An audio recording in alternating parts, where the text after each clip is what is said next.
Bem, então a gente, na aula passada, né, na aula 2 a gente finalizou, né, falando um pouco das operações de simetria e das representações, né, matriciais das operações de simetria. E no final da aula 2 a gente fez mostrou, né, na verdade, o fluxograma para identificação dos grupos pontuais das moléculas, né? E aí, o que acontece? Né, vários aplicativos, né, para dispositivos móveis e para computador, né, eles apresentam essa funcionalidade, né, de identificação de grupo pontual de forma automática, né, bem rápido e automático. Então, você desenha a estrutura ou escolhe a estrutura e os aplicativos e programas já identificam, né, de maneira bem rápida o grupo pontual. Mas de qualquer forma, aquele fluxograma ele é, né, importante a gente entender como é que funciona. Né? Então a gente finalizou a aula anterior com isso. Hoje, né, aqui nessa terceira aula, a gente, né, continua, né, terceira aula de Química de Coordenação, vai falar um pouco sobre as, né, tabela de caracteres. Né? Então, o que acontece? Na verdade, aquelas matrizes, né, que a gente mostrou como sendo representações, né, das operações de simetria, elas são aplicadas a cada átomo. Né? Então, na verdade, a gente vai chegar num ponto da disciplina que a gente vai apontar, né, ou né, um dos focos desse conteúdo é que a gente consiga identificar, né, ou classificar ou caracterizar do ponto de vista de simetria, né, diferentes grupos, né, ou diferentes, na verdade, grupos mesmo. Né? Então você pode pegar, por exemplo, o grupo dos orbitais das ligações sigma em uma molécula, né, como é que isso se caracteriza do ponto de vista, como é que isso se representa do ponto de vista de simetria. Então isso vai ser uma das coisas que a gente vai fazer, como os orbitais P em um átomo, né, um elemento de transição do bloco D, como é que os orbitais P nele, né, são classificados, né, são representados do ponto de vista de simetria. Então isso é algo, como é que os orbitais D, né, são representados do ponto de vista de simetria. Então esse, na verdade, é um dos objetivos da disciplina, certo? Então, para entender isso, para chegar nesse ponto, a gente precisa primeiramente entender que né, dado um objeto, né, um conjunto de coisas, nesse caso aqui a gente vai começar com um conjunto de átomos, né, de uma molécula. Então eu tenho aqui o átomo de oxigênio, né, tenho aqui o átomo de oxigênio, tenho aqui o átomo e os dois átomos de hidrogênio. Então como é que eu represento é, é, essa molécula, né, molécula de água, por exemplo, como é que é a representação de simetria dela. Né? Então, um dos problemas que a gente vai apresentar aqui, que a gente vai resolver, é exatamente esse. Né? Então, na verdade, o que acontece? Toda operação de simetria, como eu falei antes, ela tem uma representação matemática, que na verdade é uma representação matricial. Né? Então, o que acontece? Né? Então, aqui vai ser um passo a passo um pouco mais prático. Né? Então, o que se faz geralmente? O que a gente faz é isso aqui que está na figura aqui. Né? Então, a gente tem aqui é, é, é, a molécula, né? Então, eu tenho aqui os átomos, né, de oxigênio e de hidrogênio. E para cada átomo desse eu vou ter, ou eu tenho, na verdade, né, as coordenadas deles, né, x, y e z. Então eu posso representar aqui por pequenos vetorzinhos x, y e z em cada um desses átomos. Né? Então eu vou ter x, y e z, um eixo aí x, y e z para cada átomo desse. Né? E aí o que acontece? As matrizes, elas vão ser matrizes que vão, né, ter que mexer, né, ter que manipular cada um desses componentes aí. Então, um átomo com três, né, uma molécula com três átomos, feito essa daqui, a gente tem três, né, vezes, né, três. Então, a gente tem, né, onde 3n, né, coordenadas, ou seja, 3 vezes o número, 3 átomos, nesse caso, vezes 3 coordenadas. Então, em um átomo que tenha 4, por exemplo, átomos, vou ter 4 vezes 3 coordenadas, certo? E aí as matrizes que vão representar as operações de simetria para essas moléculas vão ser matrizes 3N por 3N, né? Feito essa matriz aqui que a gente está, que eu estou mostrando aqui, certo? Né? Essa matriz que eu estou mostrando aqui, não é isso? Então eu vou ter essa matriz aqui, ela vai ter aqui 3N, né, por 3N, vocês estão vendo aqui, então tem 3, 6, 9, por 3, 6, 9 elementos, certo? Porque aqui eu tenho 3, né, 6, 9 eixos nessa molécula, certo? E aí o que acontece? O problema de você encontrar qual é a representação, né, matricial, né, qual é a matriz que representa cada operação de simetria na molécula, né, o problema que eu digo assim, né, o trabalho que tem de fazer é você identificar, né, quais são essas matrizes aqui que representam as operações de simetria. Então o problema é sempre esse, né? Então qual é essa matriz? Então essa matriz aqui, por exemplo, é a matriz da operação de identidade.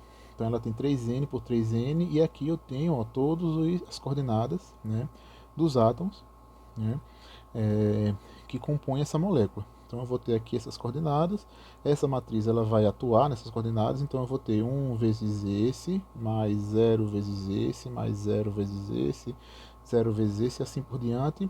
Isso tudo vai dar o primeiro elemento desse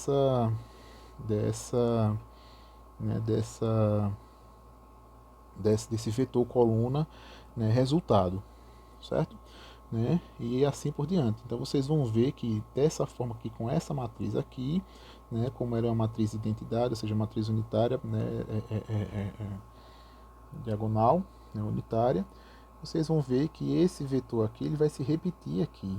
Né, e é isso exatamente que a identidade faz. Né, ela pega e não altera, né, a posição, não faz nada na molécula. Então vocês vão ver que esse vetor é exatamente igual a esse vetor. Né? A C2, por outro lado, ela é essa matriz aqui que atua aqui. Então, quando você atua essa matriz, que multiplicar aqui, por exemplo, vai dar 0 vezes esse, mais 0 vezes esse, e assim por diante, né? Até chegar, então, por exemplo, esse, né? Vai multiplicar esse camarada aqui, mais esse, que tem que multiplicar esse camarada aqui, né? E assim por diante, né?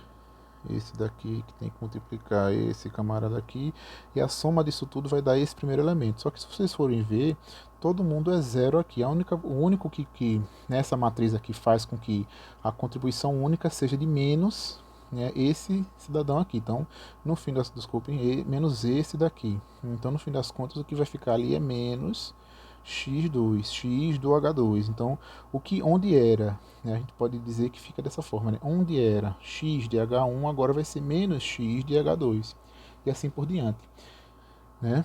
Então, por exemplo, o segundo, quando você operar um C2 aqui, o que é que vai acontecer? O segundo átomo aqui vai ser, então, onde era Y de H1 vai ficar menos Y de H2. Onde era Z de H1 vai ficar Z de H2. Né? E assim por diante. E aí, ó que interessante. Se você for observar aqui e olhar, né, e fizer aquela operação de simetria que a gente fez, né, na aula anterior, se você pegar aqui, esse C2 aqui, é um C2 você girando aqui, né? Então você, quando aplica um C2, esse camarada aqui vem para cá e esse átomo vai para lá. E esse daqui fica inalterado, certo? Então, isso fica na mesma posição. Só que quando você, na posição, né? Só que quando você aplica um C2, o que acontece? O Z vai ficar igual, né? Esse Y aqui, quando eu rotacionar isso daqui, esse eixo aqui, ele vai inverter para lá. Não é isso? Se eu rotacionar essa molécula aqui, vai acontecer isso. Né? Então, o que acontece? Esse daqui, então, ó, com relação ao átomo de oxigênio, o que, é que vai acontecer? Z vai continuar igual, Y vai ficar menos Y e X vai ficar menos X. Então, se você pegar aqui, ó, as coordenadas do oxigênio, X ficou menos X, como a gente tinha dito, Y ficou menos Y e Z ficou Z. Então, na verdade, essa matriz aqui ela é uma representação matricial daquela operação de simetria que a gente faz de forma, digamos assim, qualitativa. Né? Então, quando eu digo, eu faço um C2 aqui, esse átomo vem para cá. Só que ele vai vir para cá de que forma? Esse Z vai continuar assim, né, para cima, mas agora, ao invés de ficar aqui, ele vai estar aqui. Né? certo? Então, do ponto de vista desse átomo aqui, o Z ele vai ficar, né, positivo ainda, vai ficar mais E, só que o Y vai inverter, né? Quando você jogar ele para lá e rotacionar isso daqui assim, né, esse Y vai ficar negativo e o X também vai ficar negativo, não é isso?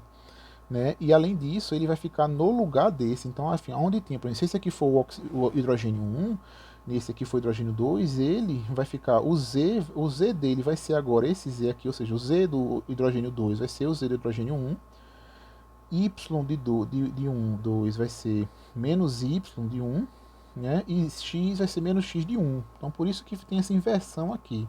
Então, na verdade, o que é que isso representa? Essa matriz aqui, na verdade, ela é uma representação, né, do que a gente descreve, né, quando a gente diz, quando rotaciona assim, esse átomo vem para cá, esse outro átomo vem para lá, quando eu faço um plano de reflexão, esse átomo vai para lá e o outro átomo vem para cá, e esse átomo não muda. O átomo não muda, mas as coordenadas podem mudar. Então a ideia é basicamente essa. Entenderam? Certo? Então a ideia é basicamente essa. Né? Tá ok? Então assim, se a gente olhar aqui, por exemplo, né, a gente pode ver sim, né, as outras operações de simetria. Então, no caso da água, eu ainda tenho um sigma e outro sigma, né, um sigma V e outro sigma V. Né, e aí aqui também estão as representações, né, matriciais. E aí, no fim das contas, então agora eu tenho, né, uma matriz para cada uma das operações de simetria da molécula de água. Só que se eu toda vez que for utilizar, né, toda vez que eu for usar, toda vez que eu precisar falar de simetria na molécula de água, né, e eu precisar, né, escrever essas matrizes inteiras aqui, né, isso não é algo muito prático. Né? Não é prático e não ajuda em muito. Então, se a ideia é usar a teoria de grupos e usar a simetria para ajudar na química, isso daqui não está ajudando muito, né, até agora. Então, o que é que eu posso fazer? Eu posso tentar reduzir essas matrizes, né, que são representações matriciais. Né? Então, elas, né, podem ser reduzidas, né? A gente diz que elas são redutíveis. Então, a gente chama cada uma dessas matrizes aqui de representações redutíveis. Certo? Então, essa aqui é uma representação redutível, essa aqui é uma representação redutível. Né? Todas elas são representações redutíveis. Certo? E aí, a primeira redução que eu consigo visualizar aqui é o que? Né, eu consigo ver aqui que eu tenho blocos de matrizes, então eu consigo identificar ó, que eu tenho uma matrizinha aqui, né, que é uma matriz, né, 3x3, que tem uma diagonal. E ela aparece em vários pontos aqui, o resto é tudo zero. Então eu consigo reduzir essa matriz a dizer que ela é composta, né, por... para dizer que ela é composta por subblocos de matrizes menores com essa cara aqui. Né? Nesse caso aqui, eu consegui encontrar a mesma coisa aqui. Ó. Então aqui tem um bloquinho de matriz, um bloquinho de matriz igual a esse, e o resto é tudo zero. Né? E a mesma coisa aqui. Né? Então eu posso aqui dizer que a matriz de identidade, ao invés de ser aquela 9 por 9, eu consegui reduzir para isso. Aquela C2 eu consegui reduzir para isso. Sigma, uma das sigmas eu consegui reduzir para isso, e a outra sigma eu consegui reduzir para aquilo. Só que isso ainda não está totalmente reduzido, ainda posso reduzir mais. Né? Então o que é que se fez, o que é que se faz aqui? Se toma, né, cada um dos desses elementos da matriz aqui. Então eu vou ter aqui, né, esse número aqui, esse número e aquele número. Né? Então você vê que o resto é zero, né, aqui nessas matrizes, mas os diagonais aqui não são zero. Então eu vou tomar aqui os diagonais, eu vou fazer conjuntos deles aqui. Então eu vou pegar esse camarada com esse, com esse, com esse, e vou dizer que isso aqui é uma representação. Essa vermelhinha aqui, que é a segunda linha, né, outra representação, e a terceira linha, outra representação. Agora eu tenho, né, representações que eu não consigo mais reduzir, que eu vou chamar de representações irredutíveis. Né? Então agora são representações irredutíveis. Né? Então eu tenho uma representação redutível que eu vou, né, chamar essa primeira linha aqui vai ser uma representação irredutível, essa segunda linha vai ser outra representação irredutível, essa terceira linha vai ser outra representação irredutível. Certo? Né? E aí o que acontece? E agora eu vou pegar essas representações irredutíveis. Então vejam, aquela primeira linha era tudo 1. Se vocês Ops, desculpe. Essa linha verde aqui é tudo 1, eu botei ela ali numa tabela, 1 menos 1, menos 1 e 1, 1 menos 1, 1 e menos 1, tudo isso aqui eu vou colocar numa tabela, né? E eu vou chamar esses, né, cada um desses aqui, números aqui, de caracteres. Então essas tabelas aqui são tabelas de caracteres, onde cada linha é, é uma linha lá daquela matriz, aquelas matrizes, aqueles blocos, subblocos de matrizes que eu reduzi ao máximo, né, das representações irredutíveis, certo? Né? Então, basicamente é isso. Então, o que foi feito, né, foi isso. Foi, né, essas representações irredutíveis, vejam, lá nós temos 3, né, aqui nós temos 4. Então, das duas, na verdade, uma linha a mais aqui não consta lá, não tem lá, porque para esse grupo, né, de operações de simetria, de elementos de simetria, essa molécula tem poucos átomos, certo? Então, se eu tivesse mais átomos, eu conseguiria né, aparecer com uma linha a mais, ou se eu usar algumas relações matemáticas, né, algumas relações do grande teorema da ortogonalidade, né, na verdade, algumas propriedades da teoria de grupos, eu posso, né, combinar, eu posso usar essas três representações irredutíveis para calcular qual é a outra representação irredutível que fecha, né, esse grupo aqui. Então isso daqui é o que a gente chama de tabela de caracteres, né, do grupo pontual C2V. Então a água, vocês lembram da aula passada que a água a gente chegou à conclusão que ela era um C2V, né? Então o que se faz é isso, né, colocar cada um dos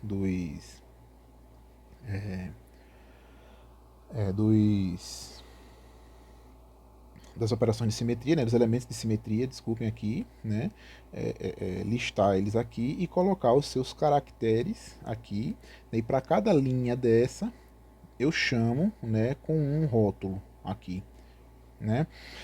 Esses rótulos aqui, eles são arbitrários, né, essa nomenclatura é arbitrária, ela já foi definida, pré-definida, né, então basicamente todos os livros, né, atuais, eles usam, né, tentam usar uma nomenclatura similar, porém tem algumas definições que são importantes, né, elas guardam algumas informações, então a gente ao longo das próximas aulas a gente vai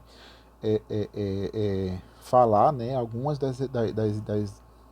uma principal, na verdade, propriedade, que é relacionar o número que está aqui com desculpe, o tipo do rótulo, a letra usada no rótulo aqui, com o tipo de caractere que aparece, por exemplo, aqui no, no elemento de simetria e identidade.